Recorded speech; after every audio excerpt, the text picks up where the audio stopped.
Have you ever typed a word, seen that angry red squiggle pop up, and then realized you're not wrong, you're just using a different kind of English?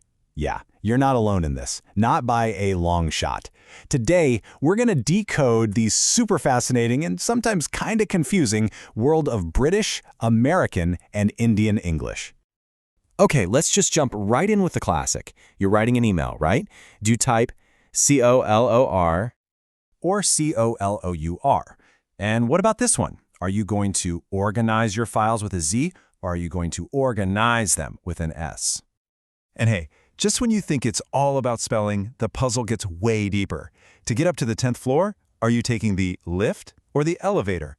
See, these aren't mistakes. They're actually clues to a much, much bigger story. So, right, how on earth did one single language end up with so many different personalities? Well, the answer is all in its journey across the globe. It really all kicked off with the British Empire, which, took English to practically every corner of the world.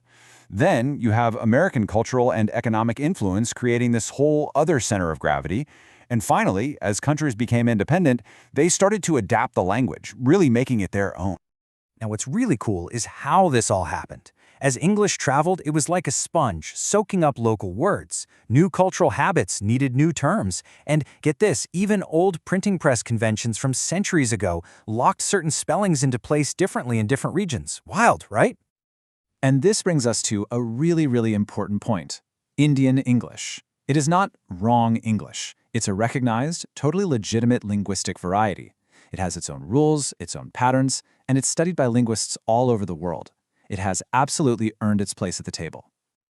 All right, now for the really fun part. Let's put these varieties side by side and see exactly where they split. Welcome to the Great English Divide. First up, the spelling showdown.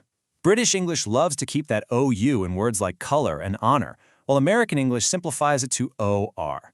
And a lot of this was actually on purpose. A guy named Noah Webster, a lexicographer, wanted to create a distinct American identity with spellings that were simpler and made more sense phonetically. Same thing goes for ETR versus ETR in words like center and center. So you might be wondering, where does Indian English fit into all this? Well, this number right here is the key. About 80% of the time, Indian English spelling follows the British rules, and this is a direct echo of its colonial history, which is why most schools and official documents in India will use color and organize. Okay, let's switch gears to vocabulary, because this is where things get really different. In the UK, you fill your car with petrol and drive a lorry. Over in the US, it's gas and a truck.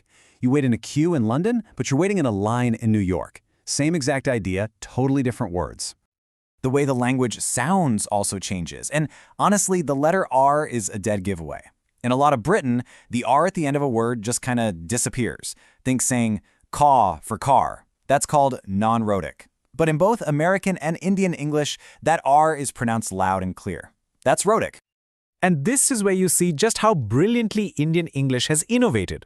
You'll hear the word prepone, which is the totally logical opposite of postpone, almost exclusively in South Asia.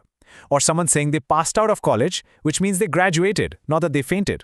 These are unique and widely understood parts of Indian English. Okay, deep breath. After all of that, the big question is still hanging in the air, right? With all these choices, which English is the right one to use? And the simple, honest answer is there is no single correct English. The best choice you can make depends completely on who you're talking to and what you're trying to do. It's all about context. So here's a super practical guide. First off, know your audience. Are they mainly from the UK, the US, or somewhere else? Second, what's the context?